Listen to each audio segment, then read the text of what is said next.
you might have seen the basic poster and the banner outside. He comes from industry and he has close to 2 decades of experience in the IT sector. And whatever he's going to talk today has a will have a significant bearing on your careers. So this is not to be taken as another event in your daily schedule. Kindly do not move till the lecture is over, and let us not cut a sorry figure in front of the guest. Am I clear to all of you, students, especially students?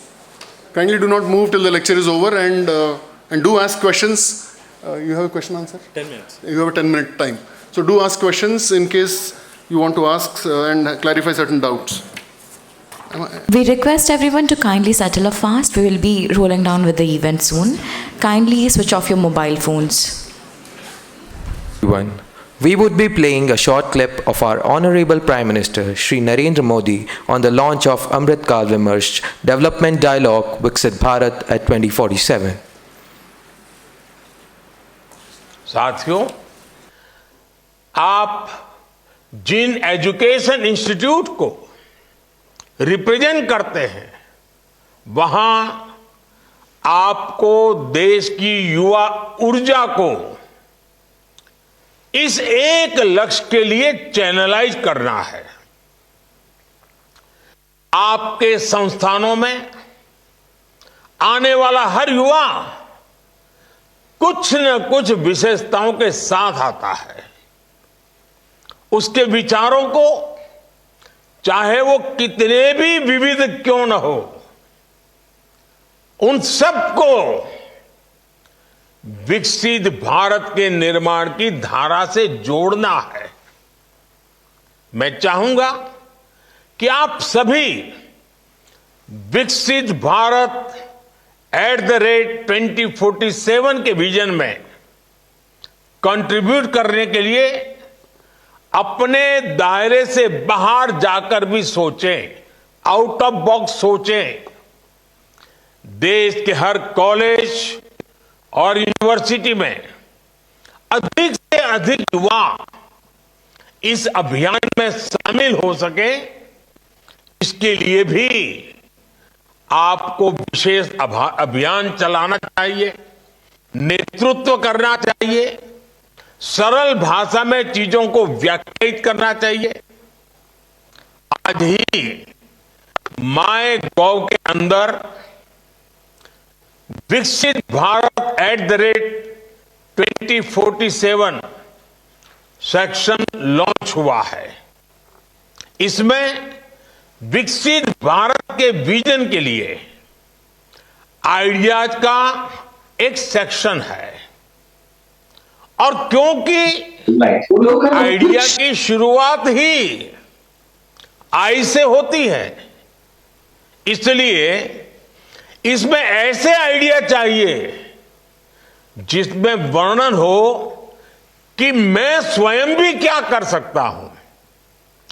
और idea में जैसे आई सबसे पहले है, India में भी आई सबसे पहले है। यानी अगर हमें सफलता पानी है, लक्ष्यों की प्राप्ति करनी है, उचित परिणाम लाना है, तो स्वयं के आई से ही शुरू होता है। इस माई गॉव पर, इस ऑनलाइन आइडियाज के पोर्टल पर 5 अलग अलग थीम्स पर सुझाव दिए जा सकते हैं। सबसे बेहतरीन 10 सुझावों के लिए पुरस्कार की भी व्यवस्था की गई है। साथियों, जब मैं सुझावों की बात करता हूं तो आपके सामने खुला आसमान है। हमें देश में एक ऐसी अमृत पीढ़ी को तैयार करना है जो आने वाले वर्षों में देश की कर्णधार बनेगी, जो देश को नेतृत्व और दिशा देगी। हमें देश के एक ऐसी नौजवान पौध को तैयार करना है जो देश हित को सर्वोपरि रखते, जो अपने कर्तव्यों को सर्वोपरि रखें। Can we have a huge round of applause? Thank you, Honorable Prime Minister, for such insightful words. With this, we'll be starting with the event. Namaste and good morning. Ladies and gentlemen, please take your seats. I, Tushar Chaudhary, And I, Little Mahapatra, are delighted to be here with you all this morning. ICFAI Foundation for Higher Education is delighted to host Amrit Kaal Vimarsh Development Dialogue Vikisit Bharat at 2047. we would now like to welcome our distinguished guests and dignitaries on the stage. Vice Chancellor, ICFAI Foundation for Higher Education, Professor L.S. Ganesh. Director, ICFAI Business School, Hyderabad, Professor Venugopal Rao. Our Chief Guest, Dr. Swaminathan Mani, Vice President, Tech Mahindra.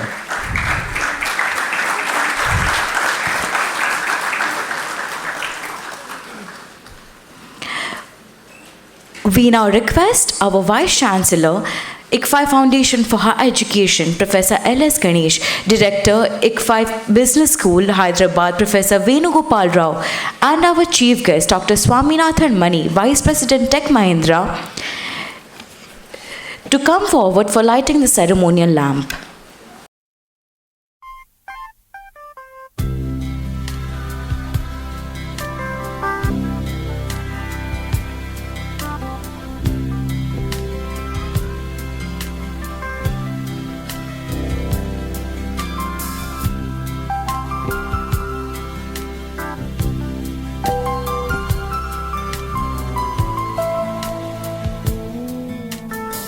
या शुभ्रवस्त्रावृता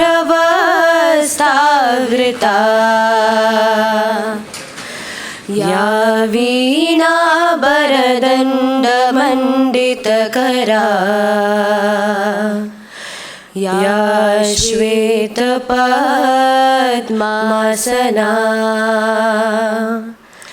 या ब्रह्मच्युता शंकर प्रभृतिभिः देवी सदा वन्दिता सा मा पातु Saraswati Bhagwati निशेषजाध्यापहा.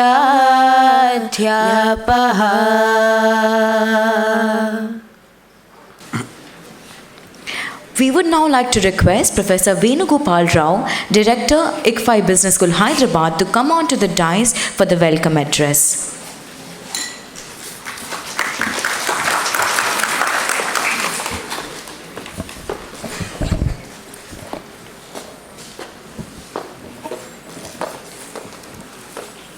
Respected Vice Chancellor Sir, Dr. Swaminathan,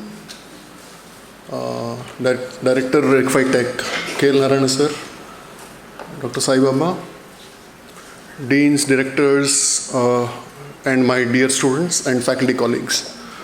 I deem it a privilege to stand in front of you today on this very solemn occasion and maybe share a few thoughts about the core topic that is going to be shared any which way by Dr. Swaminathan. And this is about skills of the future.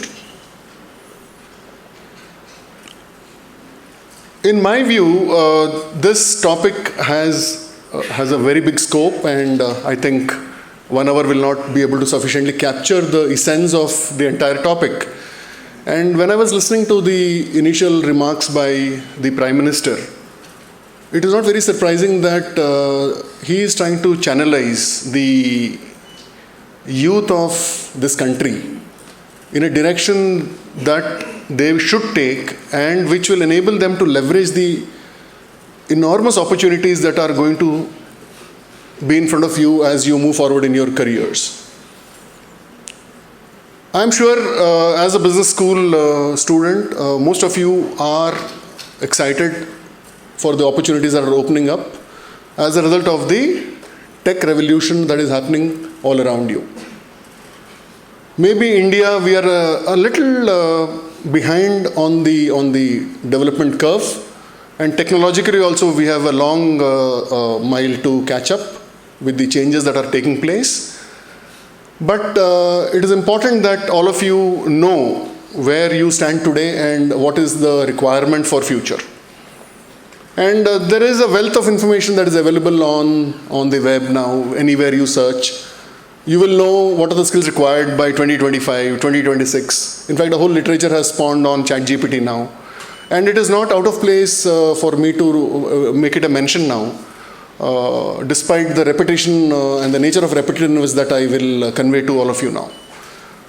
Most importantly, we will look at these skills now from a perspective. I mean, I'll divide them into three broad verticals. And these three broad verticals are to do with foundation literacies. And when I talk about foundation literacies, we are talking about literacy, numeracy, the digital numeracy. I'm talking about financial numeracy and all this. And your ability to freely and without any fear of numbers, you should be able to juggle numbers and be able to analyze numbers. Right? So the first thing that I would bring on the table if I were a consultant is the numeracy part.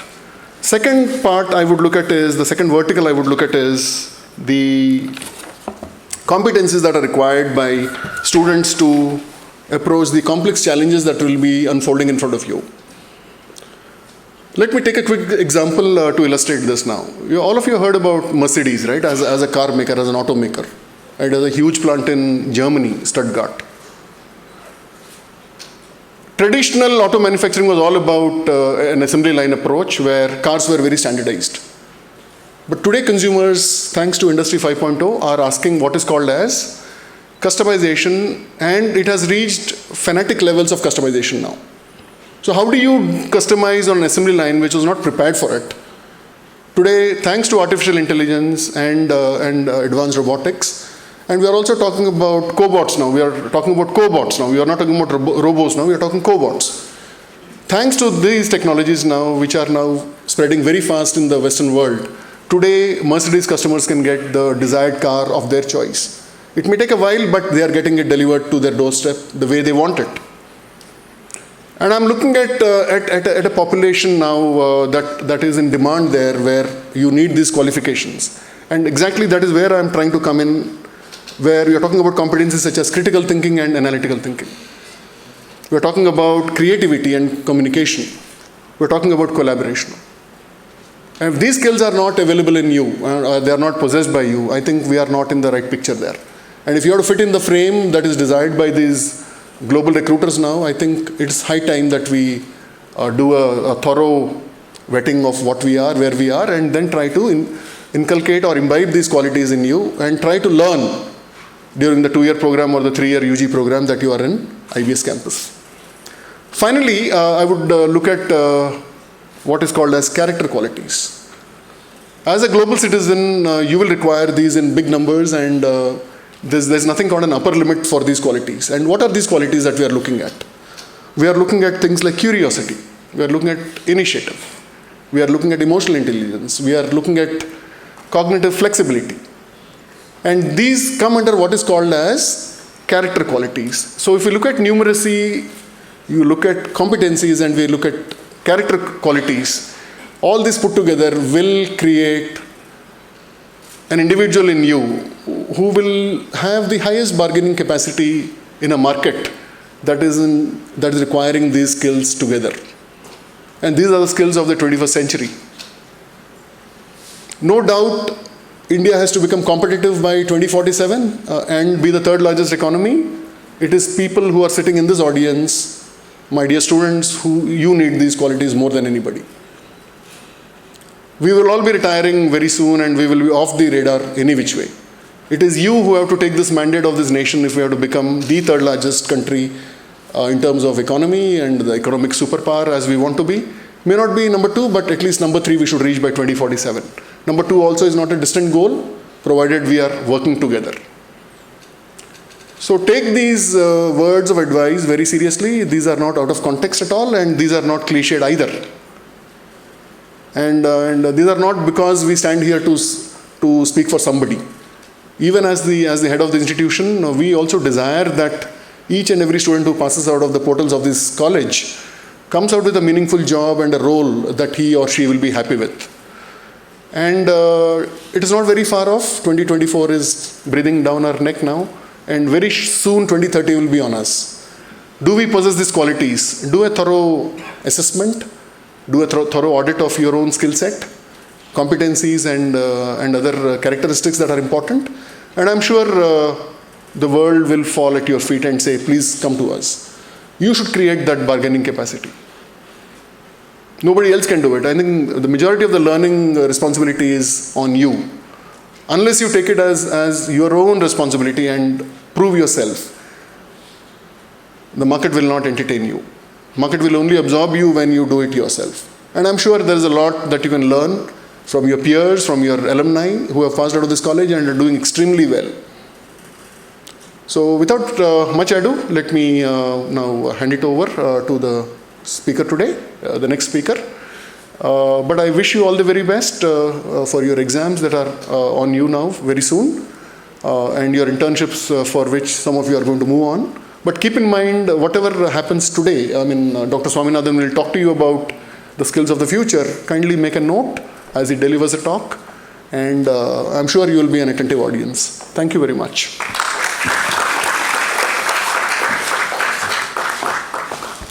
Thank you, sir, for your inspiring words.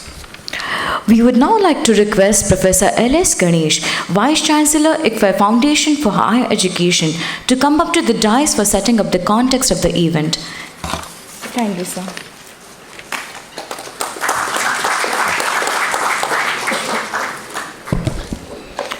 Namaste and good morning to all of you. I join my colleague Professor Venugopal in welcoming you all to this special talk or a sharing of his knowledge and experiences by Dr.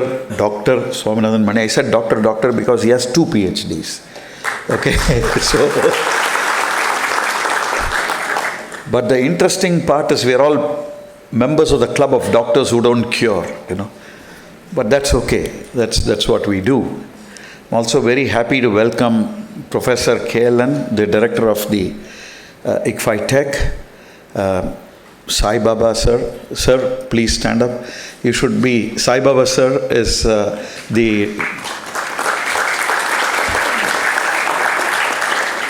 he's the director of information technology of the entire ICFAI group. He joined us fairly recently. Thank you for coming with us. Yes. Sudhakar, please. Yeah. Sudhakar takes care of the brand. Yeah? Yes, I will do that also. Thank you very much. Yeah. And there are lots of friends. Sudhakar is here with his team also. We also have Dr. Pratap Reddy, who is please, Pratap, sir.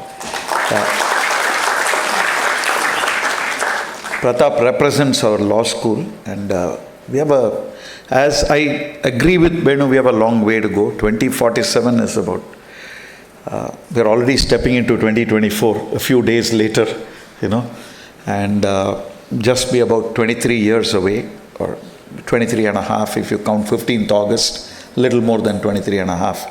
You will all be in your middle ages by then, You'll be hitting your, what you call the troublesome 40s, So that will happen. It happens to every human being. You're no exception to that.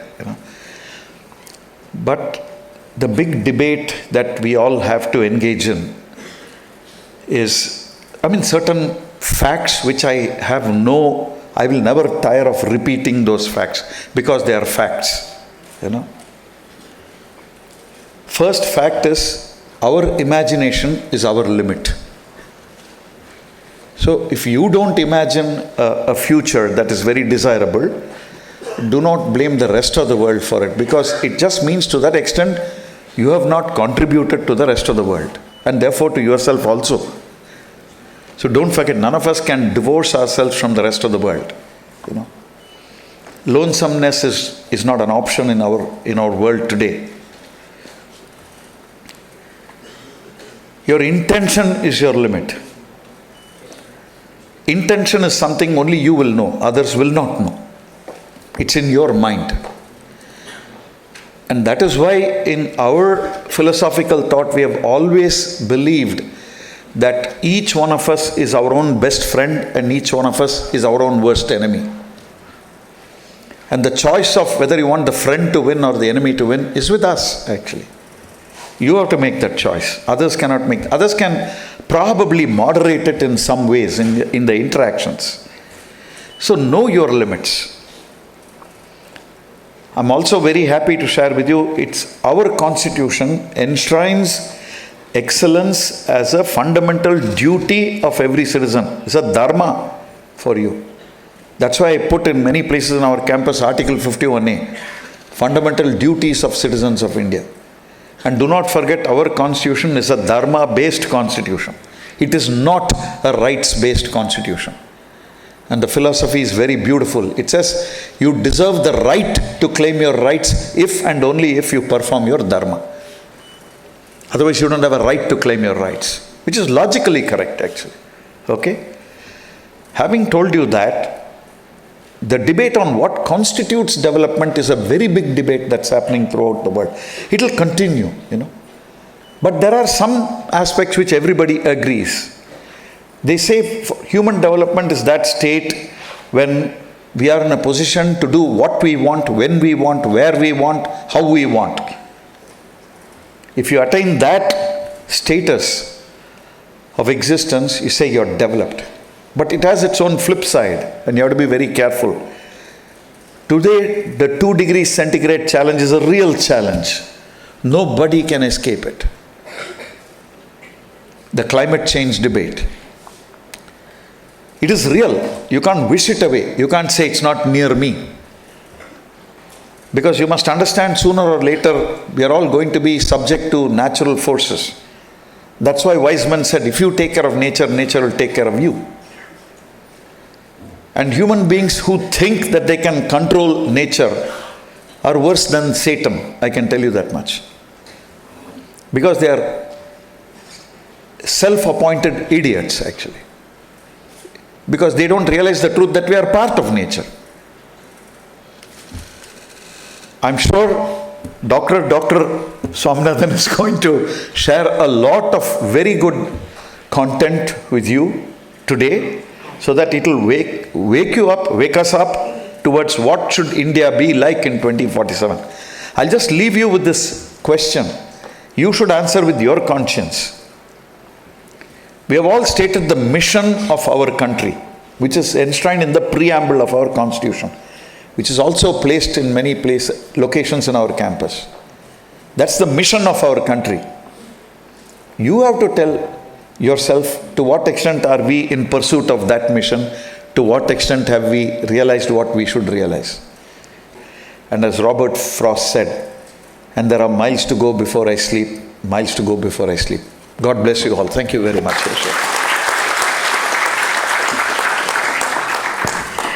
You may not be the doctor who could heal our bodies, but you're definitely the doctor who would heal us with your word of wisdom. Thank you so much for your insightful words. We now request Professor M. Bhaskar Rao, Coordinator, ICFAI Staff College, ICFAI Foundation for Higher Education, to introduce our speaker and chief guest for the event.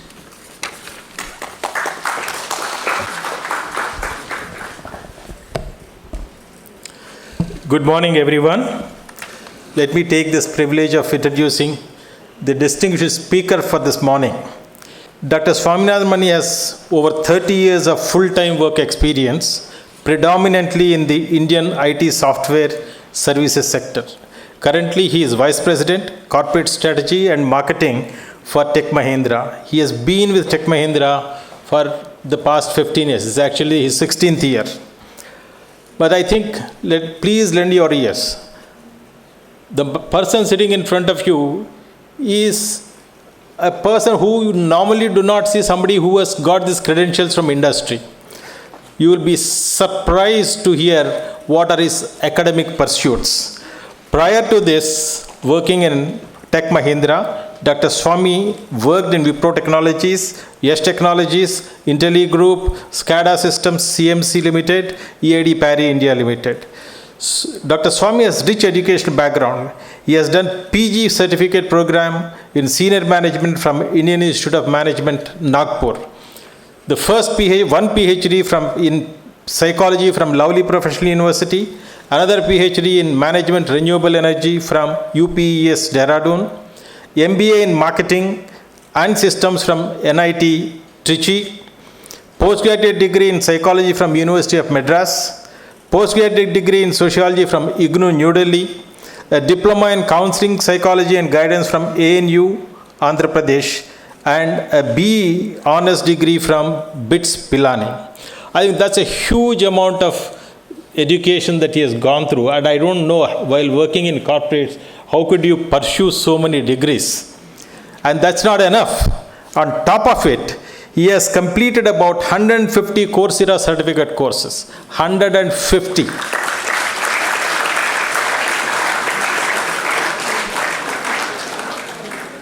So we are indeed privileged to have you here, sir, today to address our students and our faculty.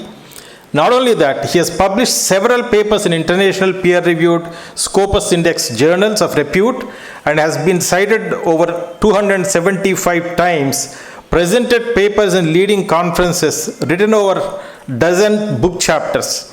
He has been awarded over 20 copyrights by the Register of Copyrights, Government of India. In fact, I was curious. I wanted to see what is his H index, and he has got H index of 7. I mean, for a non-academic, a 7 H index is a phenomenally high number, I would say.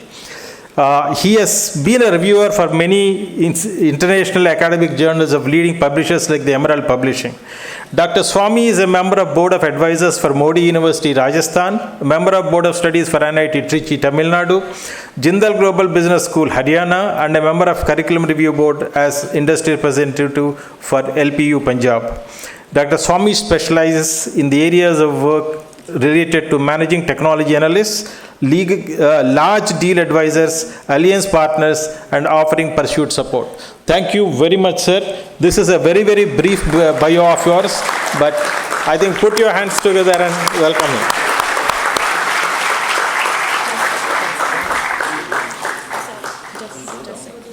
No, I just... We request Chancellor ICFAI Foundation for Higher Education to felicitate our chief guest, Dr. Swaminathan Mani. And we also request our director, Dr. Professor Venu Gopal Rao, to kindly felicitate our chief guest.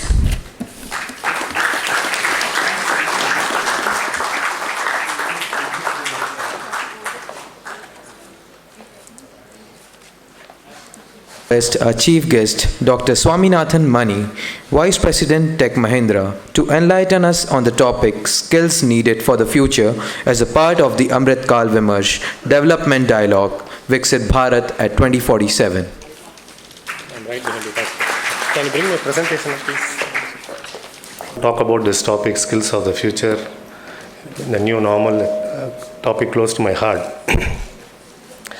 So when AICT approached me to do this session, development dialogue, and they said Dr. Bhaskar Rao as the point of contact for me for ICFAI University. So we were thinking what topic will resonate with most of you. The first point we thought was I'll talk about tech because that's my background, that's where I come from. Then we thought maybe tech, while most of you may use tech, okay, not everybody may connect with the nuances of what technology brings. So I wanted to take a topic which is holistic, which you can connect, which is relevant and resonates with most of you.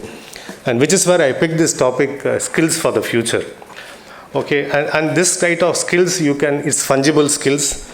You can transport to other domains. Even if you move industries, the next 20 slides or so that I'll have will be useful for you. And you will move many industries. See, during my parents' generation, they worked in one industry, one company. They worked in mining and power in one company. They retired 30 years. I worked in one industry, but multiple companies. Software, but I was in Wipro, Satyam, Tech Mahindra. You guys, the next 30, 40 years that you are going to work, most of the students in this room, will certainly work in multiple industries, multiple companies. So what started as one industry, one company, moved to one industry, multiple companies, to it is going to move into multiple industries, multiple companies. So if you are going to work for multiple industries, multiple companies, you need to carry skills which can be transferred, okay, which are fungible. And what are those skills was what my thought process was, and my point of view is here. And this is again my point of view, okay, what I have seen, what I have observed in the world, in the working world. And software takes you to pretty much all over the world, so we got an opportunity to work across. And whatever I have seen, kind of I have distilled here in my presentation, skills for the future. So with these few words, I'll start. There's a little bit of time planning. I was given 50 minutes, but maybe I'll take 45. I'll go up to 12:50. Okay, it's 12:05 there. So 12:50 I'll go. I have 20 slides cover to cover, so that is, if I remove the starting slide, thank you slide, and there is a disclaimer, there are a couple of slides of book recommendation, and there is an agenda slide. If I remove all that, I have about 15 slides of core content. These 15 slides I'll cover in the next 50 minutes, pretty much non-stop monologue I'll speak. In the last 10-15 minutes, we will take some questions. So with this, I'll move forward. Okay, this is an important disclaimer. Okay, nothing I speak represents Tech Mahindra. The views are my own, views are personal, not my company's. This is one. And second is, everything that I am going to show here, every example, is publicly available. Nothing is mine. Okay, so I don't own any copyright. The copyright belongs to respective owners. I am at the very best a sutradhar, a program manager, an aggregator of content, and I bring these examples which are available publicly only for an academic purpose. This is an academic audience because you guys are going to, as Vice Chancellor Saab said, the next 30-40 years you are going to manage this country. And I want to talk about what skills you need for your future and as well as for the faculty which are bringing the next generation. So this is one important disclaimer. I don't own any copyright. So this is what I want to talk about, okay? I'll probably see here. See, what is you see on the left side of the screen is how most of us managed our career. If we are able to do what is left side of the screen, my generation and the previous generation, they spent the entire working career with this. Okay, so you need to have a good domain knowledge, whichever domain you are. Some of you may join a manufacturing company, somebody may join a bank. If you understand banking domain, it's good enough for rest of your career. You need to have some kind of a toolkit, some case studies and knowledge, what is happening, some independent point of view you should have. It is robust. You should know what analysts or third-party views, what are they talking about the domain, what are some of the best practices. You can live 35 years very comfortably. Okay, this is how most of us have run our career. But starting from now, when you graduate, this is just table stakes. This is hygiene. This is not enough, while this may be necessary, but this is not sufficient. What is important is what is you see on the right side of the screen. Especially in the last 3-4 years, the world has changed significantly. And I'm going to talk only about what is there on the right side of the screen. There is something called Medici effect. We will come and see what is Medici effect. There is something called Tiger versus Roger model. So since these are all mostly publicly available, some of you would have already seen some of these examples. May not be all. Maybe one or two you would have already seen. If it is there, please bear with me. If you have not seen anyway, I'm going to explain. Okay. So Tiger versus Roger model we will see. Then there is something called fallacy of extrapolation. So you need to guard against. That's a very important skill you need to unlearn. Extrapolation thing. Fallacy of linear growth. These are some of the common fallacies we fall into, many of us. So you should guard against this when you go. Storytelling is a very important skill. How compelling storytelling, riveting storytelling you do is a very important skill today's business world. So when the VCs, that is venture capitalists, PE firms, private equity firms in the valley, in Silicon Valley, they were polled. They asked people that, these are the people who have funded all these Googles of the world, Facebooks of the world, pretty much everything that is something in today in tech, Amazons of the world. When they asked these VCs recently, saying that what are the top 3 skills that you look for before you choose to fund an idea. Okay, so these people...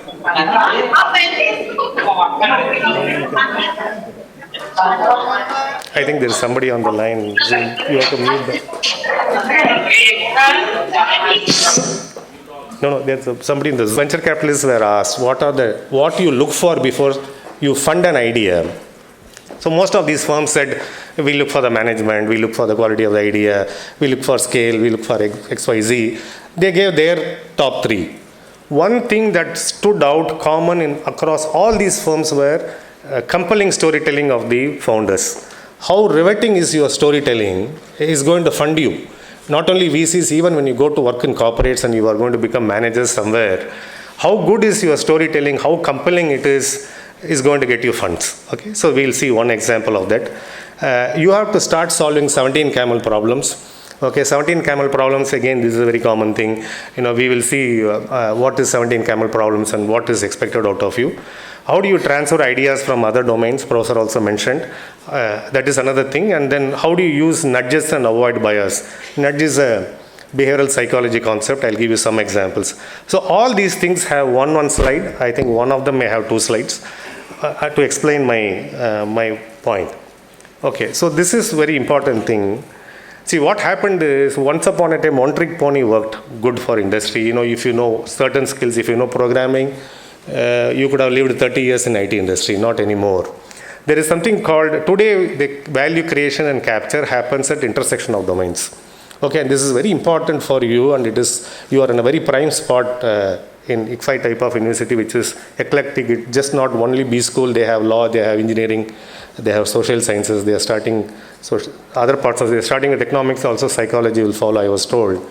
So when you are in this type of a campus, which is sort of merging of domains, and that gives you an edge over compared to others who are just one trick thing.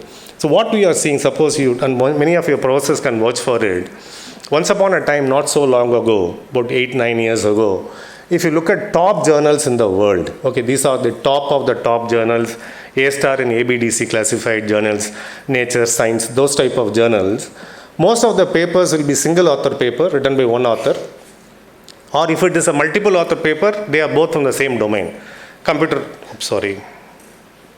So a computer technologist or something, they write the same paper, 2 people from the same area.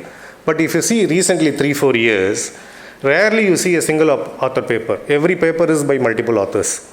And the intersection of domains is where today you will create and capture value. So if you are going to work for a company, or if you are going to start your own firm down the line, you need to know how these things intersect. How a molecular biology intersects with computer science. How is a psychology intersects with computer science. So that is called Medici, named after this family in Italy. In the 14th century, it's a banking family which started this, they started funding all these philosophers, artists, and those type of people coming together and creating value, which started the Renaissance. If you are a student of sociology, you will realize that Renaissance is one thing which completely changed human civilization. Okay, so if domains intersect, the output is 1 + 1 greater than 2 types of thing. Okay, so you have to now, as a student who are going to graduate from here, your learning does not stop here. You have to start looking at the intersection. You have to start thinking at the intersection. One domain, one trick pony will not take you far. You'll have to keep reinventing yourself. So this is called Medici effect. This is where value will be created, and this is where values will be captured in the near future. This is one. The second one is, how are you going to do that? So there is something called Tiger versus Roger model. This is also publicly available. These 2 gentlemen are very popular. Most of you know who these guys are.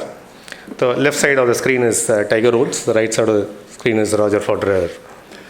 Both of them are greatest in their respective sport. One is the GOAT in golf, another is the greatest of all time in tennis.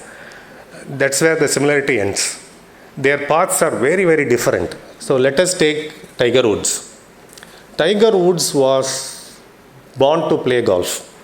Okay, before even he turned 1, before his first birthday, his dad Earl Woods is also a golfer of some repute, amateur plus, not a pro, but certainly not a pushover. Okay, so amateur plus. He brought a golf club for his son. It stood taller than Tiger Woods, and by age of 2 or something, he started hitting those balls in the driveway. In the house has a driveway where the car goes, and that he treated as a golf course. By age of 4, Earl Woods started coaching Tiger Woods on how to face media. Okay, age of 4.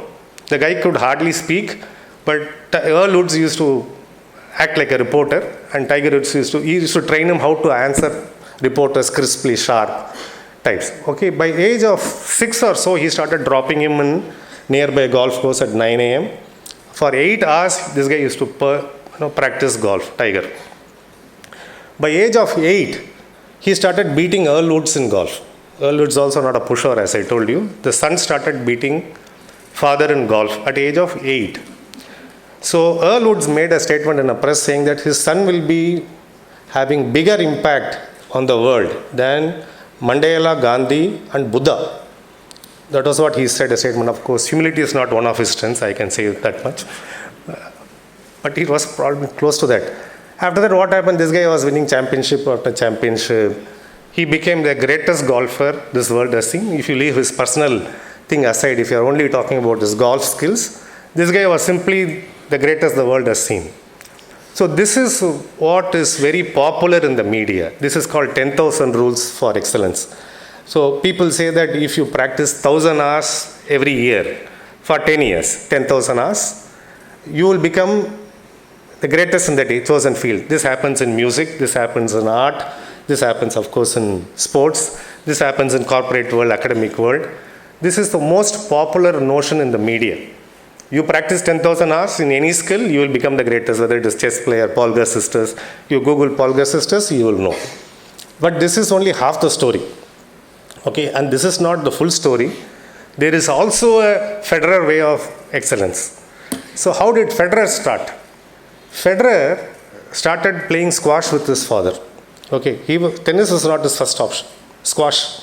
Then he moved on to basketball. Okay, then he did ice skating. Then he tried his hands in wrestling. Then he played table tennis for some time. Then he switched to badminton. Then he again moved back to soccer, what is known as football in this part of the world. Then he took to tennis. Okay, his mother was a tennis coach, own mom. Okay, so when she started coaching, then she realized that this guy is not copybook at all. He's hitting at all vague angles. So his mother told Federer that you please find another coach because this may break our bond. Okay, you are not going to listen to me anyway, and so you please find another coach. Then he found another coach in Switzerland. He hails from Basel. And he won some local tournament or something like that, Federer. Then there was a local media which interviewed this guy, and they asked, if you win a sizable money, prize money, if you ever win something in your life, okay, what will you do with that? So he said a Mercedes. Okay, and parents were shocked to hear that how can this fellow is dreaming of buying a Mercedes car. But this guy was a Swiss German. He said Mercedes, he said more CDs. In his life, he had 3 goals, Federer. One, he wanted to buy more music CDs, if at all he wins some prize money. He wanted to meet Boris Becker, who was one of those tennis legends. And he wanted to play ever, if he gets a chance, first round in Wimbledon. 1 round, he was happy with that. These were his 3 goals. And you know where he reached in life, right? I mean, forget about buying a Mercedes car. He can buy a Mercedes company if he wants now. So at an age, mid-30s, when most of his contemporaries are retired, this guy was reigning number 1. And if you look at the Federer, his backhand was legendary. His hand-eye coordination was outstanding. His footwork was great. He used it at angles which others could not. When people asked him, how is this possible? He said, every sport prepared me for something. I used to play football, so my footwork became very good. My hand-eye coordination came from TT and badminton. My balance came from ice skating, etc., etc., etc. So this is what psychologists called as a concept called sampling. Okay, you need to sample more and more things in life before you settle down. Okay, so for the students in this room, never be under any pressure to settle down in life, because the more and more you sample, the more and more it will prepare you for a life of excellence. Okay, and this we have, and actually, as per research, there are more Federers in the world than Tiger Woods. Okay, there are more people who have found their calling after sampling certain things, and they finally settled than a Tiger Woods who was destined to play golf. So here, what is happening is the second part of the story is not very, good, right? I mean, you can't go and say, I tried this, I failed here, finally I succeeded. That is not a great narrative to say. But I was born to play this is something that is a great narrative. So media keeps reinforcing this 10,000 hours of excellence. But excellence, there is also a Federer model. So my point of view is the skill you need to develop is the sampling skill. Don't settle down so quickly in life. Don't be under any pressure to settle down. Sample, because this will build you. It will build your muscle for something big. This is one on the Tiger versus Roger model. The second is the extrapolation fallacy, when you go into the field, when I say field, I'm talking about, corporate world, and 95% of you from B school anyway land in corporate, maybe 5% may stay back in academia, and this is true for academia also. So when there is an extrapolation fallacy, what happened, this was at headlines in London Times in 1894, they said that in 50 years, London will be under horse manure. There will be dead horses. Horses have a life of 3 years. And horses were the predominant mode of transportation those days. And they said there will be a lot of dead horses, there will be horse manure, and we will sink. Because they extrapolated one point saying that we are going to use horse forever. Without realizing across the Atlantic, there was somebody called Henry Ford, building a car. So what happens is, when in your life also, you should not take one data point. This is the revenue today, its growth rate is 10%, it will grow 10% forever. It never happens. Okay, you don't know how many big management consulting, and I don't want to name the firms, these are the biggest name in the world, have made this mistake of extrapolation fallacy. If you look at, there are two other diagrams below, Greece and Egypt. These were roaring civilization 10,000 years back. If they had taken the growth rate and extrapolated today, they will be number one, number two civilization today. But these guys are struggling to make ends meet. So what happens here is, you need to guard yourself against this extrapolation fallacy, which is a skill you need to build. It's very easy to fall to the temptation that Google will be leader number one forever. No, it may not be. So this is another skill you need to build to guard yourself against.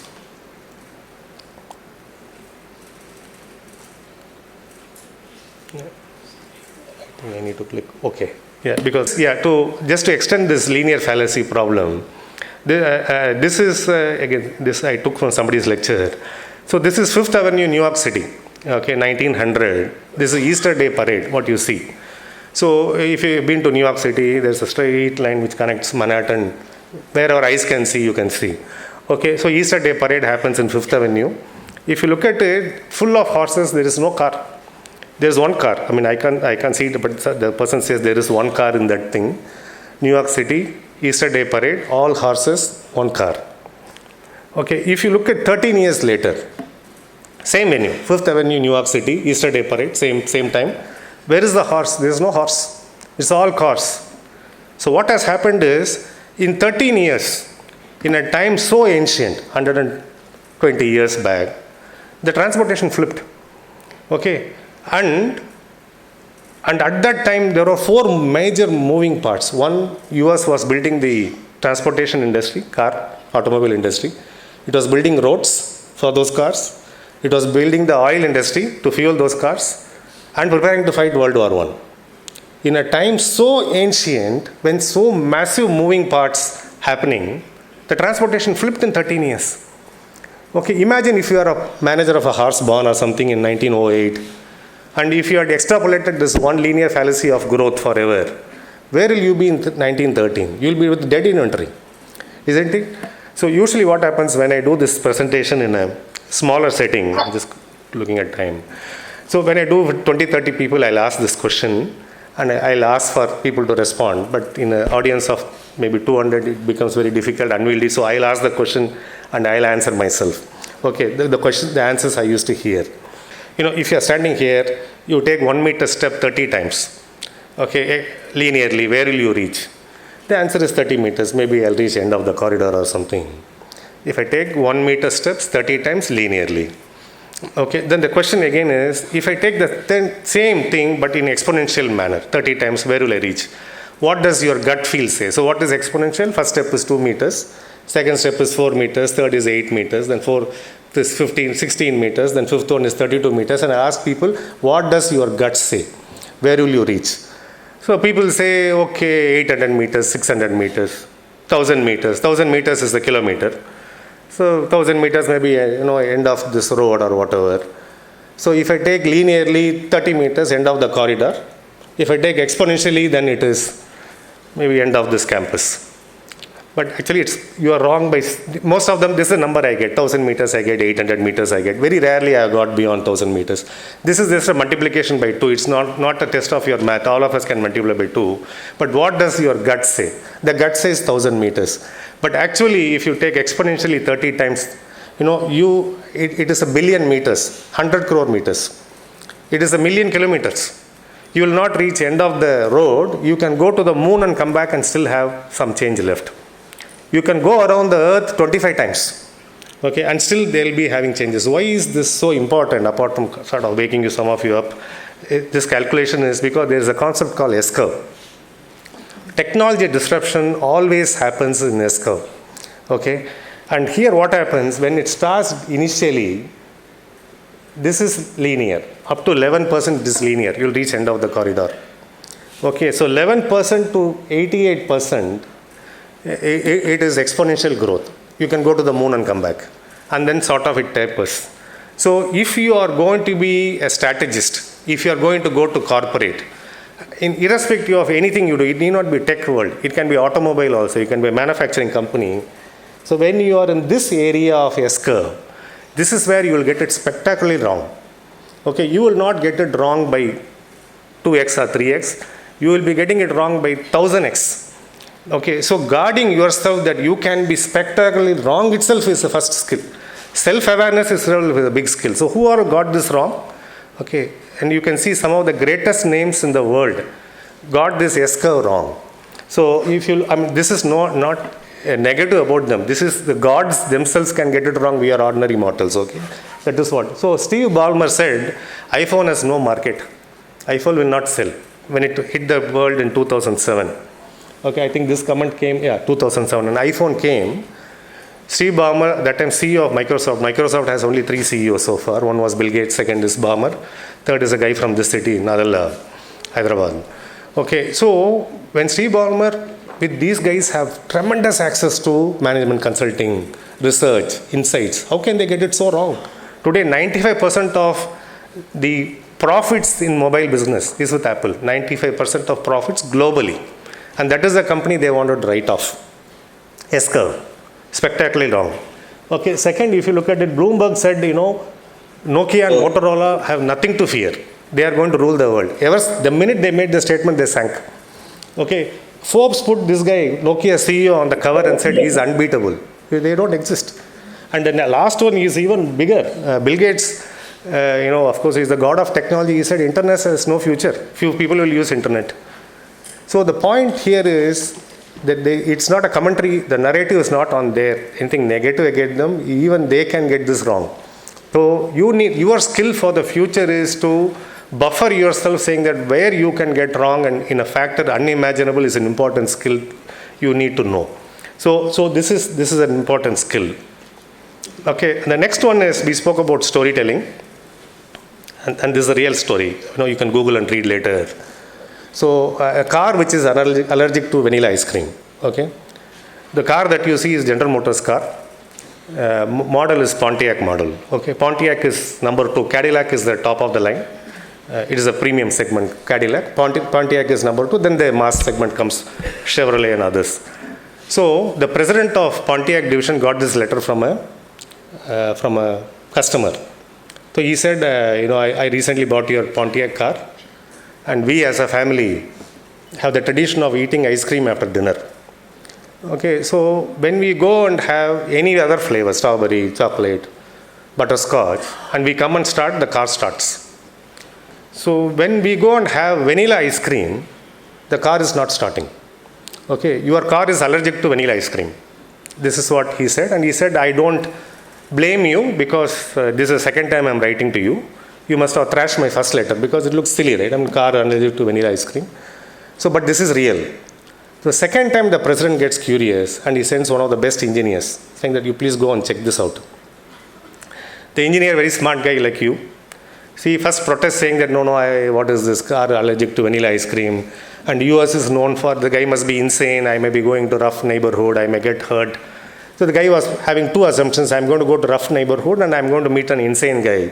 Car allergic to vanilla ice cream. But he goes there. When he reaches the subdivision in the US, it's a very upscale, posh neighborhood. So his first assumption is wrong. Okay, he's not going into a rough neighborhood, he's going to a very posh neighborhood.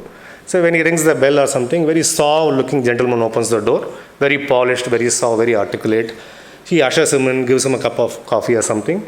Then his second assumption is also wrong. He's not meeting some insane guy. This guy is very suave, very polished. Then he does all the engineer things, okay? He opens the hood, he checks how is the thing? Nothing looks wrong, everything looks okay. Then he asks a bunch of questions. Where do you fill gas? How often you travel? Where all you go? And what grade? Like unlike India, the petrol is all one grade. In US, there are very different 93 octane, 95 octane, 97 octane. So what type of grade you fill, etc., etc. The usual engineer thing, and nothing looks different. Nothing looks standoffish. Then he says, only one thing we have to do, let's go have ice cream. Pick up some butterscotch or some ice cream, they come and start the car starts. He says, I'll come tomorrow, let's have vanilla.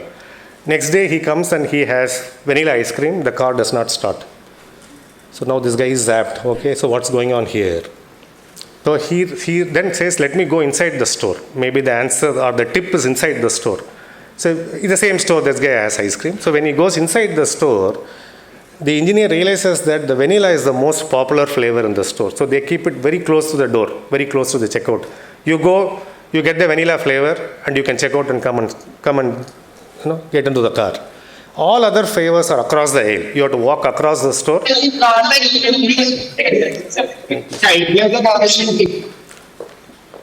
Yeah. So you have to walk across the aisle, get the flavor, and then start the car.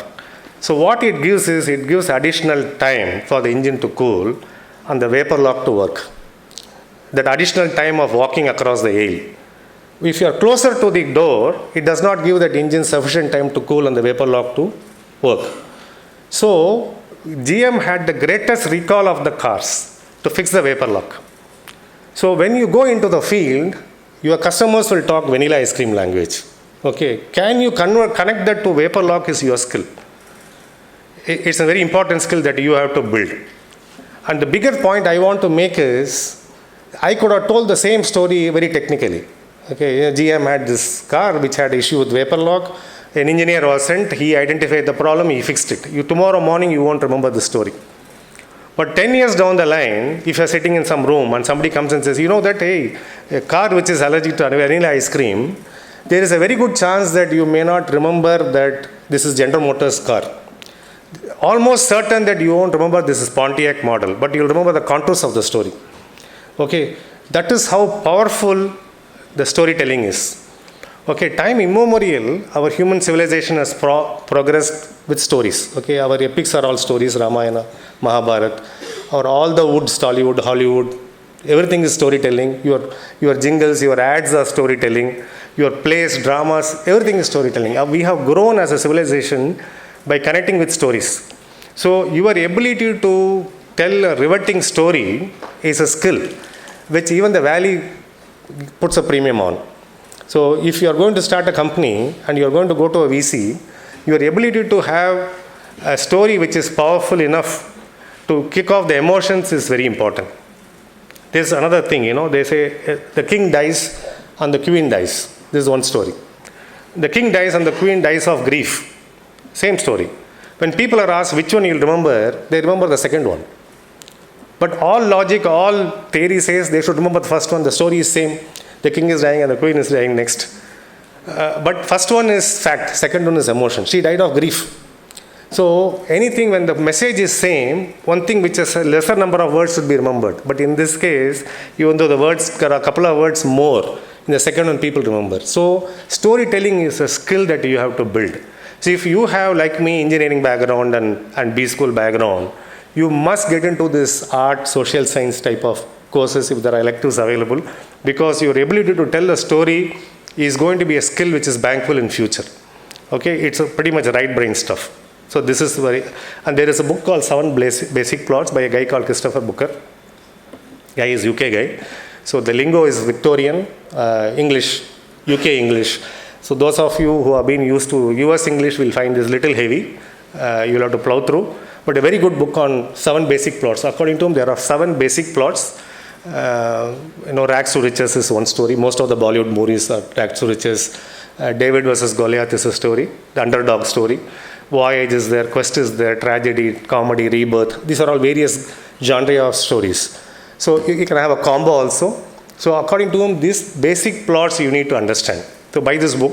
If it's not in the library, it's a good one to have. So this is storytelling.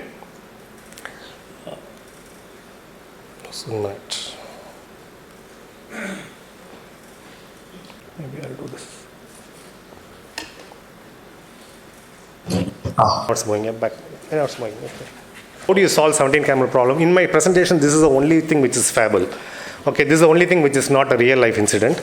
But I'm making this to buttress a point. I'll follow with 3 real life examples. This story is followed by 3 real life examples. The story goes like this. Most of you will be aware. This has come as Birbal's story. This has come as Thanari Raman. If you know it, it's fine. If you don't know this, the story goes like this. Okay, so there is a dad. He has 17 camels. Okay, and he has 3 sons. Just before his death, he says, half the camels after my death goes to the eldest son. 1/3 of the camels goes to the second, and 1/9 of the camel goes to the youngest son. He dies. Okay, so you can't have half of 17, right? I mean, now, and 1/9 and 1/3. These guys are not able to come to an agreement. They go to the king. There's nobody in the king's darbar who is able to solve. So king makes an announcement that if there is no resolution by tomorrow morning, all the 17 belongs to the kingdom. Okay, so these guys don't want to lose all 17, at the same time don't want to compromise also. So they are not able to find a solution, which is where a smart guy from a neighboring kingdom passes that way. And he is coming on a camel. He says, I can solve this problem. For now, add my camel also to the equation. That is what the guys from other kingdom says. Now it becomes 18 camel. Okay, and half of 18 is 9, the eldest son gets 9. 1/3 of 18 is 6, the second son gets 6, so 9 plus 6 is 15. And 1/9 of 18 is 2, the last son gets 2, so 15 plus 2 is 17. He says, 17 we have divided, I am taking my camel and going. Okay, so if you look at this, and this is a point even Honorable Prime Minister made in that video we saw, thinking out of the box. This was reinforced by Director Saab and VC Saab also. How do you think out of the box? If you start looking this as a 17 camel problem, you have no solution at all. Okay, only you start looking this as an 18th camel, you will have a solution. So in personal life and professional life, okay, when you find a problem which looks insurmountable to you, and we are talking professional, so we'll stick to professional life. If you are finding a problem which looks like no solution, you are looking at a 17 camel problem. Okay, there is an 18th camel in the room, just that you haven't found it. Look harder, you will find the 18th camel. Now, I will follow this with 3 examples from real world, which was all 17 camel problems. Okay. This is again, you can Google this and read. This is Unilever nozzle problem. If you say Unilever nozzle problem, this is the picture you will see. Unilever, you know, one of the biggest FMCGs. In India, it used to be called Hindustan Levers once upon a time. It's called Hindustan Unilever now. They make surf and detergents and things like that. This happened with the parent company, Unilever UK, in Europe. So the surf equivalent of the detergent that they have, it actually, there is a phase change that happens. Enzymes and other catalysts in liquid form is pumped through a nozzle. The nozzle is what is there on the top. The nozzle actually looks like this. Okay, it is pumped through one end of the nozzle, then the phase transformation happens. The solid falls as powder, niche, and gets collected, and the gas escapes. So liquid changes into solid and gas. This is a very simple problem. The issue they had was Unilever. Somewhere this water was getting mixed with the powder that was falling. Okay, so it was becoming bulky. It was not a very smooth powder that was coming as surf or what, the detergent, and it was coming as like blocks of solid falling. And it was a $3 billion business that time. 3 billion is even today's context 25,000 crores, very big. So Unilever, like any company, what they do when they have a problem, you throw money behind the problem. You have money, you throw money. So you bring all the usual suspects. You bring a flow engineer, you bring a mathematician, you bring a statistician. And these guys are coming and trying to solve the problem. They are not able to solve the problem at all. And this is becoming a big headache for Unilever. 17 camel problem. Okay, they have tried everything possible. They have thrown money. The best of the engineers have come. They are not able to solve. Which is where one smart guy is saying, why don't you try evolutionary biologist? So the evolutionary biologist has zero knowledge of flow, physicist, statistician, nothing. The only thing he knows, he has probably used the detergent powder in his life. That's all. But he understands evolution. So they said, okay, we have tried everything else. We have nothing to lose. Get an evolutionary biologist. They are telling, this is my problem, boss. So that guy says, okay, let us make some small changes here and there to the nozzle. And he makes 10 copies of various changes. Some small tinkering here and there. And one of them does a better job of compared to others. That is this one. He keeps that. Then he makes 10 more copies of some changes here and there, and one of them does a better job, that is the second one. He keeps that. So like that he retains at the 45th attempt.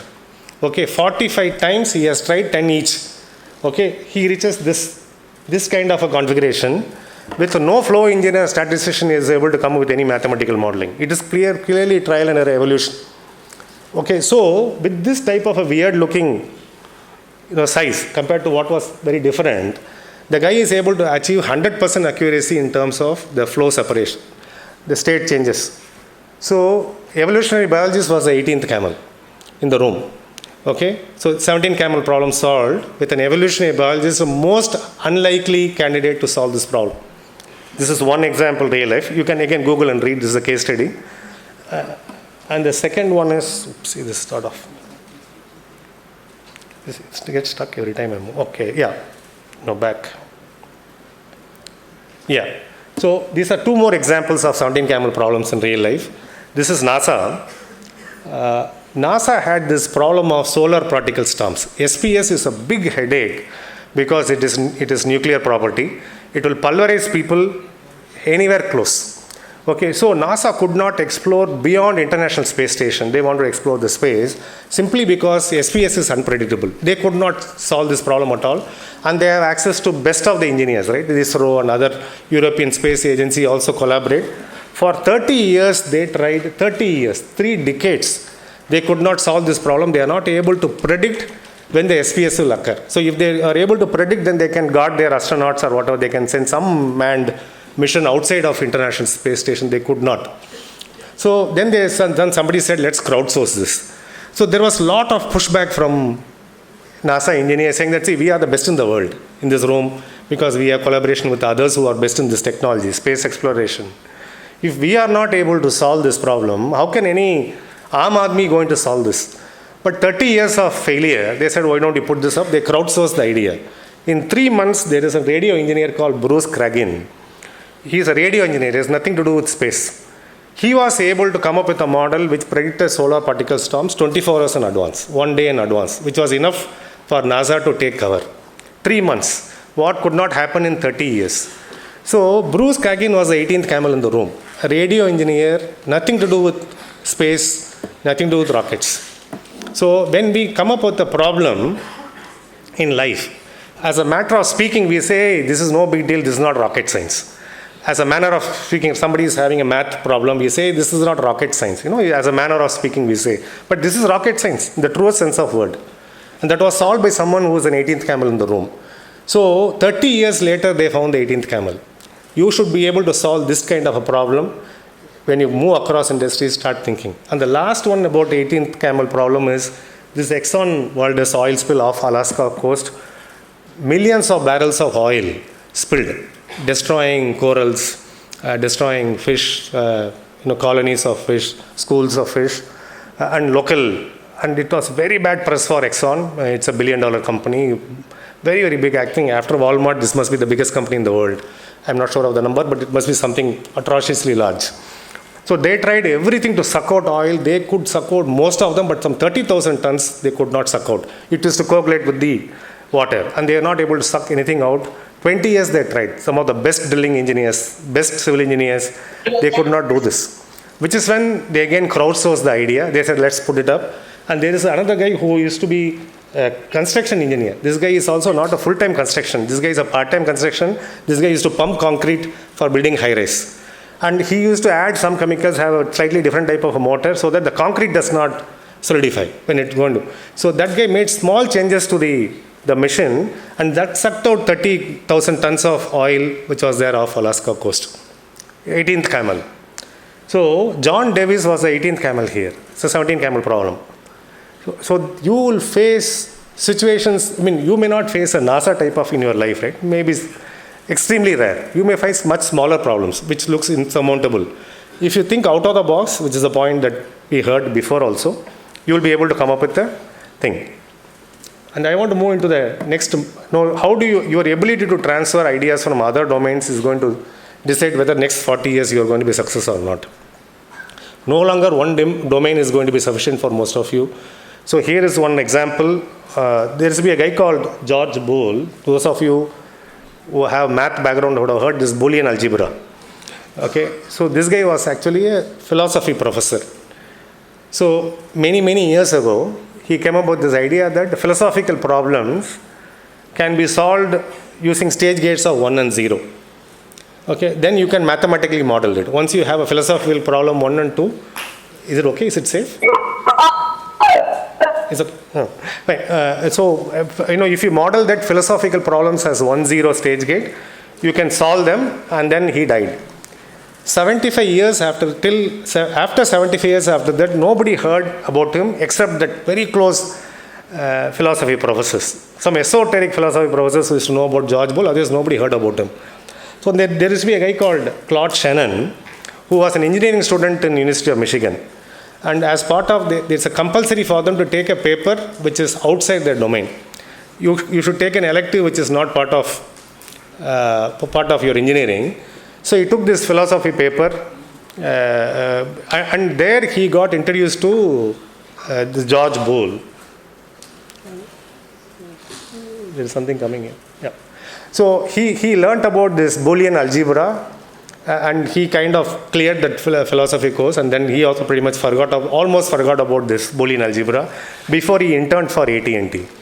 When he went to AT&T, then he realized that I can combine this telephone call routing using Boolean logic system. I can transfer data across the world at 1-0. This was by Claude Shannon. That's why he is known as the father of information age.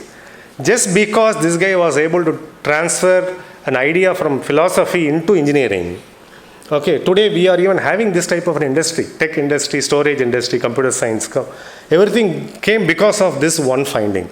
So if you are going to join a company, say a consulting company, and you are working for a manufacturing client, let's say McKinsey you are joining, and they are putting into Ford, for example, you are consultant for Ford, and next time you are going to say Nissan, if you are able to transfer from manufacturing to manufacturing, that makes you basic.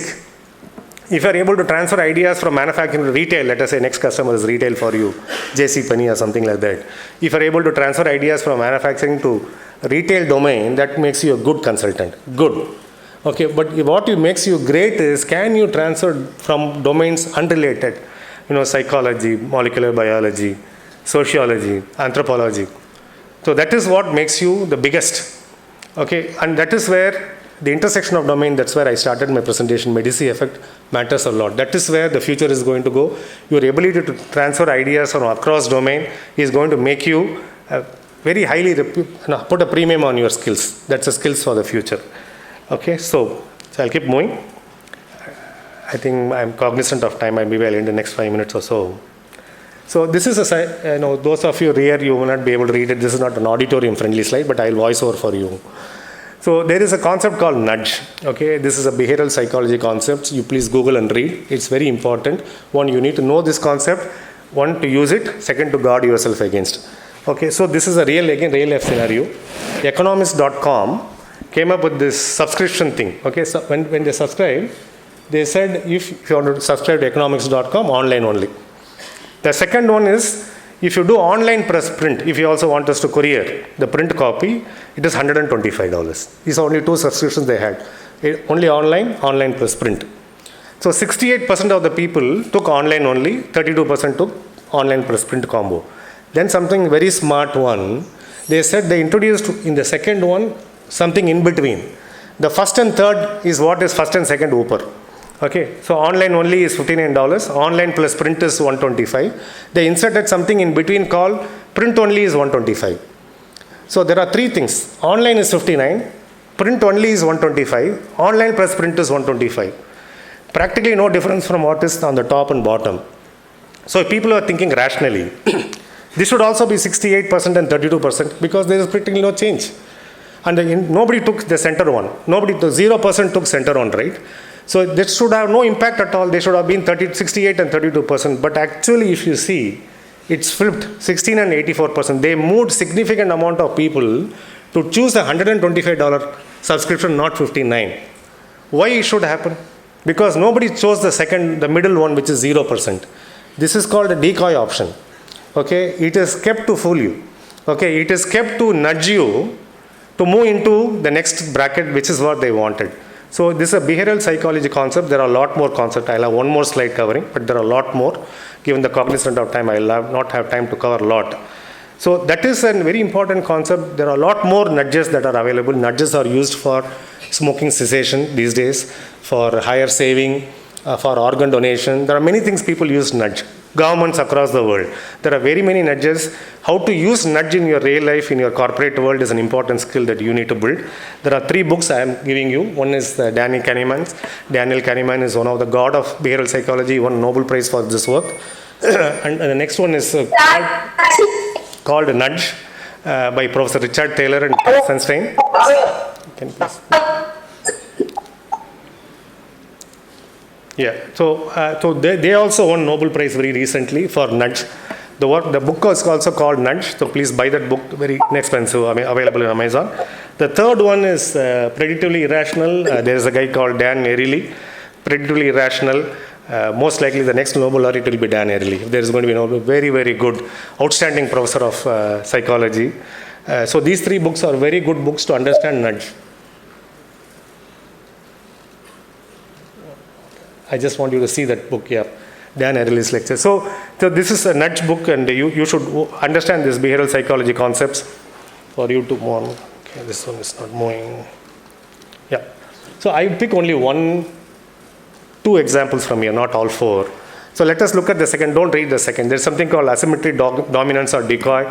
We spoke about one decoy option previous slide.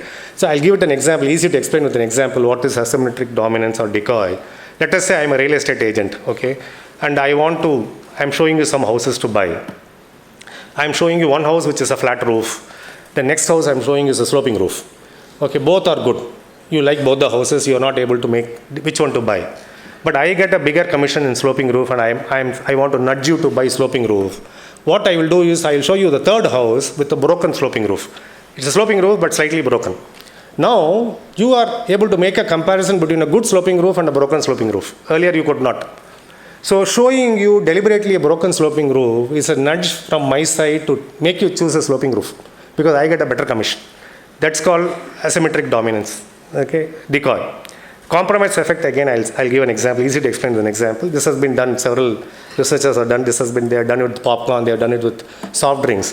So, when you go to a mall, usually you get 3 sizes of soft drink or popcorn, right? There is a large, there is a medium, there is a low, or there is a small. So a lot of people go and take medium quantity. Okay, so people go and ask, why did you choose this? They say, no, this is a perfect quantity for me, I'm sure. Okay, fine. So next day what they do is they knock off what was large yesterday and they add one smallest among it. So what was medium yesterday becomes large today. What was smallest yesterday becomes medium today. Then people go and select again medium today. Okay, what was yesterday's smallest? When they ask people, why did you choose medium? They say, no, we are sure this is the perfect quantity for us. But yesterday you are not sure. So this is a compromise effect. In many times, and this they say President Reagan used to always take the middle option. So his advisors, whenever they wanted, whatever the option they wanted to choose, they presented it as a middle option. A, B, C, B was this option. So even the President of US is not immune to this type of an cognitive bias. So you need to build this as a muscle. Okay, your ability to do this is important. Okay, next 2 slides is the last slide of content, then I have some book recommendation, then we'll close. So nature can teach us quite a bit, okay? And this is a Professor Ganesh also referred to that you cannot beat nature. If you are willing to listen, okay, nature can teach you quite a bit. So there is some concept called V flying. You know, if you have seen migratory birds which are flying 6,000, 8,000 kilometers, they don't fly one behind another. They fly in a V formation. There's a chief, then there are 2 birds next to the wings, then there are 2 birds next to its wings. The formation is the V which is there on the top of the thing. That is because the chief bird does a lot of heavy lifting, 100%. The one behind does only 80% of the work because it thermodynamically gets an effect. Because of the flapping of the wing of the leader, the next one gets a lift automatically. So it only does 80% of the work. The one following does 80% of what is second. That is only 64% of the leader. So practically one flying at the rear, there's almost a free ride. No load at all. It flies. So when the leader gets tired, okay, it falls back in the formation. The one which is relatively rested takes over. Okay, and it gives the same thermodynamic lift. one of them will not be able to fly this 5,000 kilometers. Either they'll die of cold wherever they remain, or they'll die of exhaustion trying to fly 8,000 kilometers. But all of them can fly 8,000 kilometers by taking turns to lead. So in the future, what you are going to feel when you are going to go, leader does lot of heavy lifting. That is first number. If you are a leader, you are not going to give any more yarn. Okay, you are not going to be, it's no longer a top down. You have to do lot of heavy lifting. Second, you should be allowed to be led also. You should take turns to lead. You should take care of each other. Here what happens if a bird falls sick, okay, and it goes down, 2-3 other birds which are actually of good health also goes with it. They nurture it back to good health and they join the next formation flying that way. Okay, so what happens here is you should take care of each other, wherever you are, whichever company you are, and leadership is a role, not a title. So this is what nature teaches you. This is what migratory bird teaches you in bee flying. That is one. And this is the last slide. And this is also a very interesting thing about eagle. Some of you would have read it. So what happens when eagle reaches 20 years or so of age, his beak becomes very brittle. He is not able to catch a prey. Feathers become very heavy. It is not able to lift itself. And claws are brittle also. It is not able to hold. So it has two options. Either you sort of starve and die, okay, or reinvent yourself. So what the eagle does is, it sits on a rock like you see on the top. It sits on a rock like that, okay, and sort of rubs his beak against the rock till the beak breaks. Okay, it is bloody, it is painful. Okay, and the fresh beak comes. Using the beak, it pulls out all the feathers. Again, it's very, very painful. A fresh, lighter set of feathers come. Using that, it pulls out all the claws. Again, very nimbler claws comes, and it lives for 30 more years. Okay, so you will have to renew yourself. I mean, you don't have to break your nose or get bloody, but you have to do a lot of elbow grease. You have to continuously learn yourself, keep investing in yourself, in education, in skill building, because this is just a starting point for you. Next 30, 40 years, the skills won't be enough. So you have to continue to learn to renew yourself as you go. This is a very important skill that you learn from nature. And these are 2 slides of book recommendation. I leave it with you. Professor has it. I have given this slide to him. I'll just take 1 minute to explain. One is on Robert Cialdini, Persuasion and Influence. There are 2 books by him. Professor Cialdini is one of the greatest professors in the world of psychology when it comes to influence. So anything you are going to do in the world is influence and persuasion. Deep concepts. Buy this book and read. Competing Against Luck, Professor Clayton Christensen. He was still recently, he was the greatest thought leader alive. He is no more. He recently lost him 2-3 years back. So this book by a professor of Harvard Business School, wonderfully amazing book by Professor Clayton Christensen, you should read. Same thing, next one is also about by him, Innovator's Dilemma. The next book is by Neeraj Dawar, a professor of Toronto Business School. That's very, very important. Angela Duckworth's Grit is good. Grit is today, someone with the grit beats someone with the talent in the real world. Okay, talent is overrated. Don't get distracted by talent.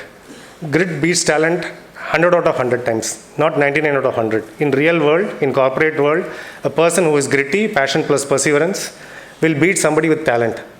Okay, Vinod Kambli was more talented than Sachin Tendulkar when they both came into India. He had 2 double centuries in Test cricket, and Sachin did not have 1. But where is he? Where is this guy reached? And same thing we can look at Rahul Dravid, gritty cricketer. A hand-eye coordination, Sehwag was better than Dravid.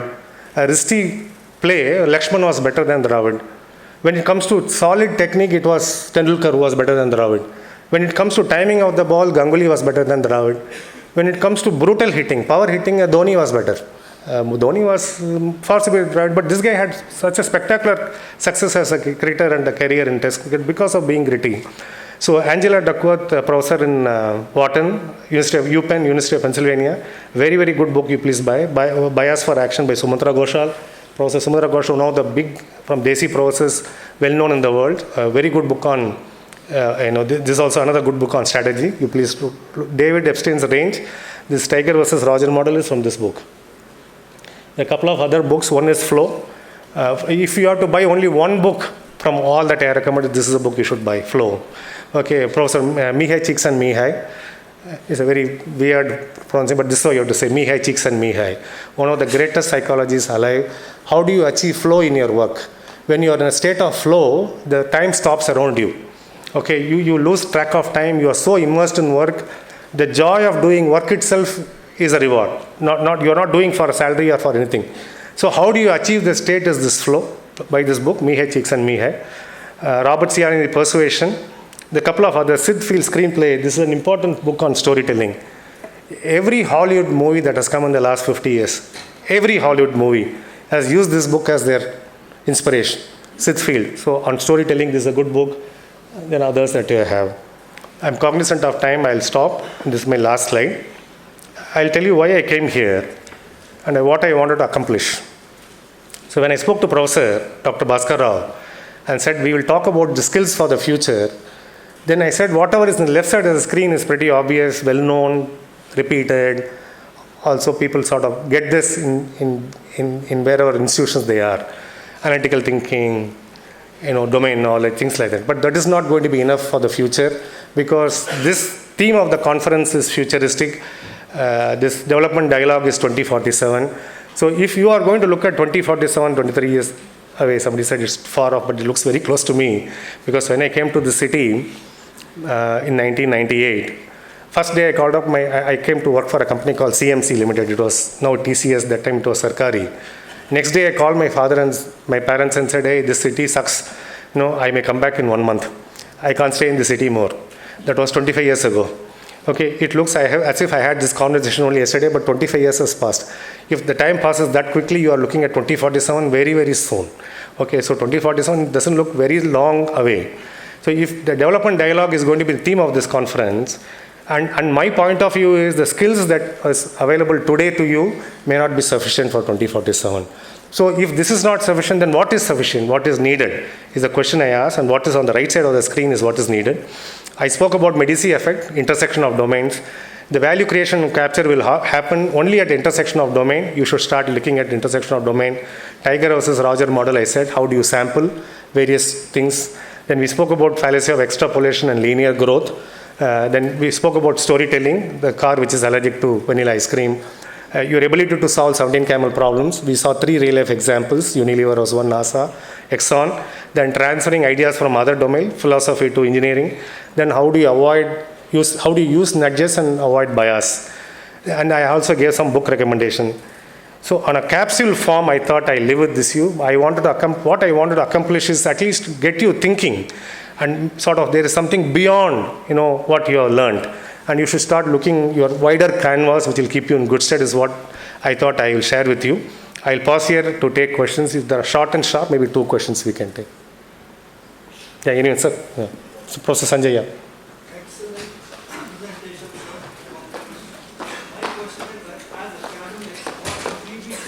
Yes. Yeah, okay. So, since you are going to build the next generation of students, it is more relevant for academics. One is we should start teaching them courses beyond the core. For B school students, psychology, sociology, architecture, because you are also going to have schools. Law school, you already have architecture, you're starting a social science. 1 or 2 papers from there, they should be part of the curriculum. That will expand their thought process into things. Next thing you are already doing is case study model, because you are one of the second biggest in the world, I was told.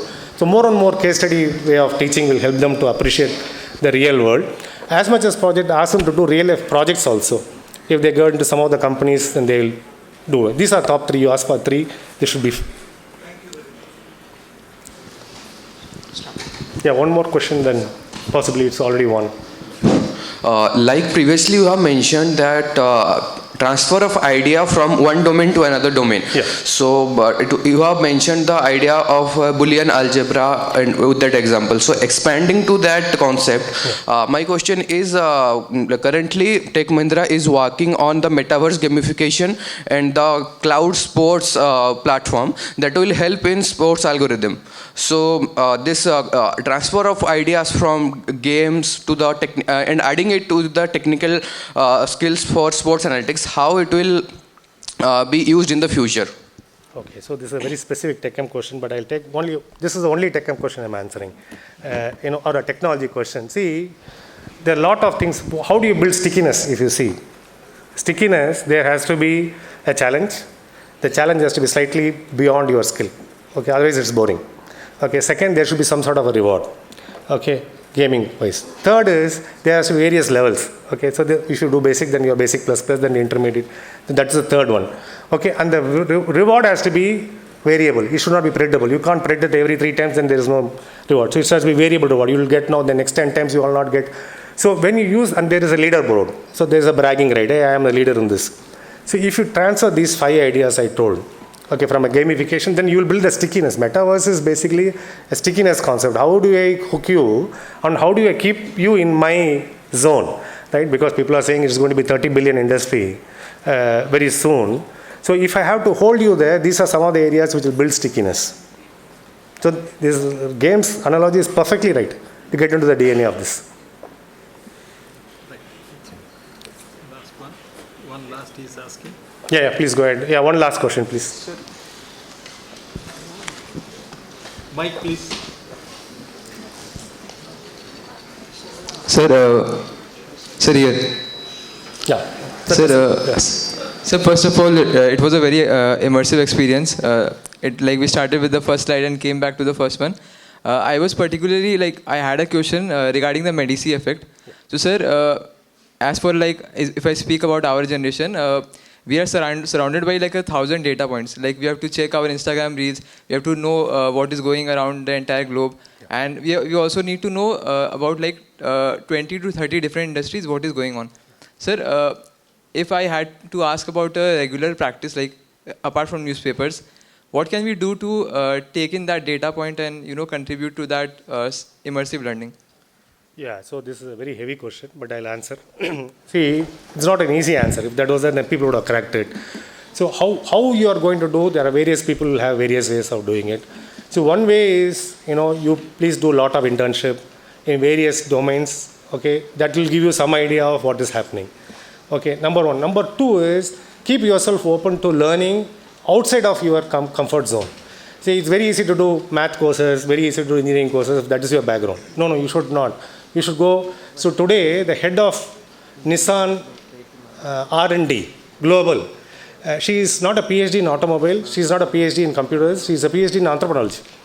Okay, how man-machine interact is what they want to know. Okay, very easy to have a PhD in automobile do that role. Okay, very easy to have computer PhD do that role because 90% of cars are today computers. Okay, the mechanical parts are coming down, the computer parts are going up. These are very obvious ones to do. But if you want to learn another domain, you have to get someone from that type of a domain. So if you push yourself to domain which are not your comfort zone, totally unrelated, you will pick areas. Today, one example I'll give you. Today, the biggest company in the world, pharma company in the world, which can tell what could be the next blockbuster is not a GSK or a Wyeth or any of these companies. It is Google. Why? Because people Google. So if I am taking a drug for hypertension from company A, I am also taking a drug B for say diabetes from another company, and I stay in Mexico, I have rashes on the body, neither of these companies will know there is a reaction, only Google will know. Why? Because people are Googling. Okay, so today that is an intersection of domain. These guys are high performance computer guys who have solid software, high performance compute, brutal compute power. And that is going to change exponentially when quantum computer is going to become real. Today QC is in the same situation where EV was 10 years ago. Electric vehicle was an esoteric concept 10 years ago. Today it is the core. Today the valuation of Tesla is more than all the regular GMs and Fords and Nissans of the world. It has become mainstream. So QC will become mainstream. And QC becomes mainstream, the entire drug R&D will go to computer guys, not to pharma R&Ds. That is the intersection of domain. You should be able to appreciate, if you are able to get that appreciation is good enough for you to explore. We'll stop here, sir. Right. Thank you, sir. Thank you.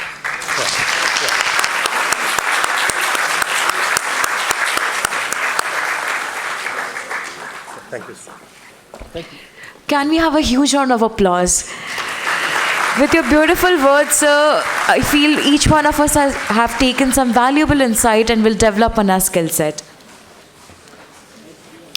We now request Vice Chancellor, ICFAI Foundation for Higher Education, Professor L.S. Ganesh, sir, and Director, ICFAI Business School, Hyderabad, Professor Venugopal Rao, sir, to present the memento to our chief guest, Dr. Swaminathan Mani.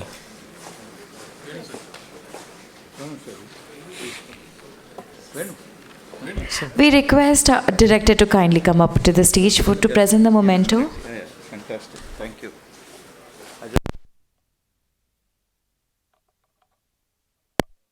Dr. Swaminathan, I hope you all realized that what you received today was wisdom. It was just not knowledge. Knowledge was a subset of what you heard. I was also trying to observe the kind of attention that the audience was paying. It's a lesson for us teachers, actually. I'll put it that way. Okay? In all fairness to the students, it's a lesson for us teachers that Dr. Swaminathan said. Incidentally, I work in systems thinking, and what he talked was the concept of isomorphism. Using knowledge in one area into another area. But absolutely breathtaking lecture. Thank you very much, Dr. Swaminathan.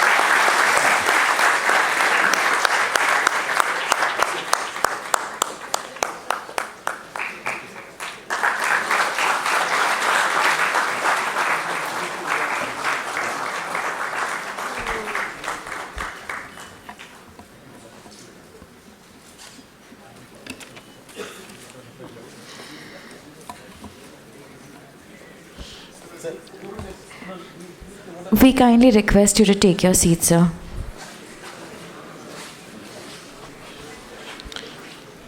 We now request Professor M. Bhaskar Rao, sir, to give the... After such a wonderful session, spare me 2 minutes.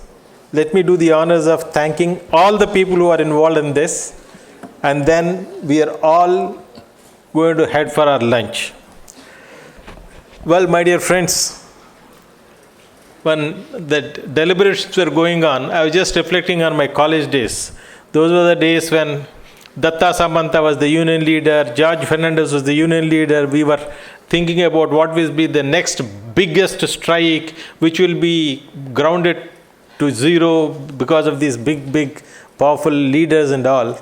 I think things have changed. I would say, given a chance, I would like to be there and go through this transformational experience that you're all going through. The world is open to you. I think he has given a very, very important set of skills that all of you need, with a story for each one of them. So the government of India is actually, when they talked about the Prime Minister's launch Vikisit Bharat, he is actually looking for metamorphosing India into a developed nation, which we have been talking for the last 50, 60 years. I think it is now visible. We are going to now probably see the developed nation in 2047.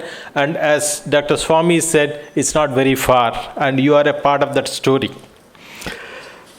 And at this moment, I would also request, with the permission of the Vice Chancellor, you must go to the MyGov and participate in the Young Voices. Share your ideas, however weird they may be. I think the government is looking for some nice, good ideas so that we are a part of this development journey. Now, at the outset, first, I owe a deep sense of gratitude to our Prime Minister, Sri Narendra Modi, for envisioning Bharat at 2047 and engaging with the academia, industry, and the students. The scale at which this is being implemented is a manifestation of the commitment of our leadership for developed India, or Vikisit Bharat, by 2047. Give us a big round of applause for the vision of the Prime Minister. I've never seen the kind of work that the government machinery is doing in getting these kinds of things done. Identifying Dr. Swami, identifying me, putting us together, getting this whole thing done across the country in different universities and all. So the second, I express my deep gratitude to the officers involved in this great initiative in the Prime Minister's office. Please remember, this is going to be monitored by the Prime Minister's office. That is the kind of a thing they're doing. Ministry of Education, University Grants Commission, and All India Council for Technical Education. They have a huge task in front of them, and the way they are driving the vision to 2047 is awesome. Third, I sincerely thank the management of the ICFAI Society and the ICFAI Foundation for Higher Education for their support, guidance and budgets. A big round of applause for our support. I thank Dr. Swaminathan Mani because I know he is a vice president of a big company. I asked him, how can you make time during a weekday? He said, fortunately it is Christmas holidays in the Europe and US, therefore I can pull myself out for some time. So it's a God-given opportunity. I said, let's work it through and make sure that we conduct this session. Thank you very much, sir. You have delivered a really, really powerful session, and I'm sure those who have listened to him, you'll never forget these stories in your rest of your life. I found him to be a techie, an administrator, and an academician, all rolled into one, a very, very rare combination. The wisdom he shared is immensely beneficial to all of us, including the teaching fraternity. My profuse thanks to him for doing this honor to us. Again, one more round of big applause for Dr. Swami. Support and guidance for the conduct of this program is immense. He helped comprehensively in planning and execution of this program, supported by Professor Sindhuja, Professor Padmavati, and other colleagues from the leadership team. I thank each one of them profusely. I thank our registrar, Professor Vijayalakshmi, for expeditious processing of all approvals in a very, very short time and in enabling this program. She is not here, but I thank her in absentia. Professor Sudhakar Rao, Director Branding, and his team have helped us immensely in designing the promo material, social media management, and print and electronic media management. I profusely thank Professor Sudhakar Rao and his team for their unstinted support. Mr. Samad Noorus and his team of administrative staff have been supportive all through. I think but for their support, we would not have been able to do everything so far. Whatever has happened has gone absolutely meticulously well and precisely as planned. And thank each one of them for their big support in successful handling of this program. Our IT team head, Mr. Y.S. Reddy, and his team have supported, and they have been there all through, and thank all the members of the IT team for their support. I thank all the directors, deans, associate deans, area heads, club in charges for their cooperation and support. I thank all our online participants. There are a good number of online participants from across the country, and each one of them have been benefited. Thank you very much for all the participants for joining online, including our off-campus at Bangalore, ICFAI group institutions across the country, and other institutions of higher learning outside the ICFAI group who took time off from their schedule and made it possible to attend this lecture and benefit from the expert deliberations. I profusely thank students from the clubs who have supported this program this morning. All this is the team which has actually helped us. I thank our friends from print media for the pre-event coverage. We also seek your support in the extensive coverage of the post-event. And we have some friends from the Doordarshan who have been physically present here. Thank you very much, sir, for your support. You should help us in taking it to the public and give it wide coverage. Last but not the least, I profusely thank all our students, the future of our beloved country, who have participated and benefited from the rich experience of our distinguished speaker. We at IFHE do not provide merely degrees. We prepare you for the journey of life. We prepare the future leaders. We make you good citizens. Events such as this inspire you to achieve success. Thank you for being a part of this experience and success journey. If I missed anyone in my expressing my gratitude, please forgive me. My sincere gratitude is for all those who have directly or indirectly helped us in being a part of this Vikisit Bharat 2047. Thank you one and all. God bless IFHE. Jai Hind.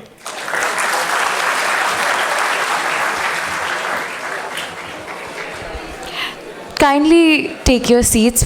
Thank you so much, sir, for inspiring words. गण मन अधिनायक जय हे भारत भाग्य विधाता पंजाब सिंध गुजरात मराठा द्राविड़ उत्कल बंगा विंध्य हिमाचल यमुना गंगा उच्छल जलधि तरंगा तब शुभ नामे जागे तब शुभ आशीष मांगे गाहे तब जय गाथा जनगण मंगलदायक जय हे भारत भाग्य विधाता जय हे जय हे जय हे जय जय जय जय हे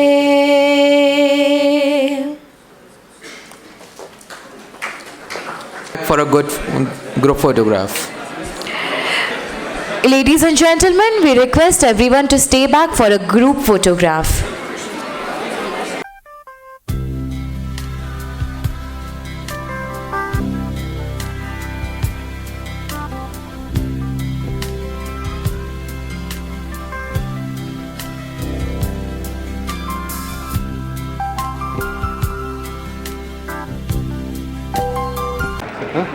Okay, so yeah, thank you for this opportunity.